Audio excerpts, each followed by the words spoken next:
இந்த மாதத்தில் பெண் பேசியதால் தான் இப்படி நடந்தது என்று நம்புகிற மூமின் அவர் தன்னுடைய ஈமானை சரி செய்து கொள்ள வேண்டும். சஃபர் மாதத்தில் கடை தொடங்கினியா? ஆமாம், அதுதான் உனக்கு இப்படி. நான் கேட்குறேன், மற்ற மாதத்தில் கடை தொடங்கின யாருக்கும் நட்டமே வந்தது இல்லையா? அவங்களாம் ஹோன்னு போயிருக்கணுமா இல்லையா? அப்படி இல்லையே. லாப நட்டங்கள் வியாபாரத்தில் சகஜம். அது என்ன சஃபர் மாதத்தோடு முடிச்சு போடுவது? ஒரே மேடையில் 2 திருமணங்கள் நடந்துருச்சுன்னாவே பெண்கள் மசாயில் ஒன்று இருக்குது. ஏதோ ஒரு திருமணம் நிச்சயம் தலாக்காயிரும். பெரிய சோதனை என்னென்னா, இதுக்கு தகுந்த மாதிரி அப்படி ஒரு நிக்கா நடந்தும் போயிடும்.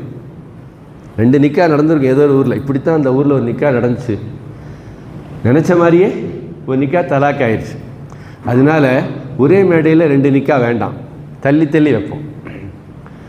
இதை சொல்லுகிற போது நமக்கும் கொஞ்சம் லேசாக மனப்பதட்டம் இருக்கும். ஏன்னா பிள்ளைங்க நல்லா இருக்கணும்,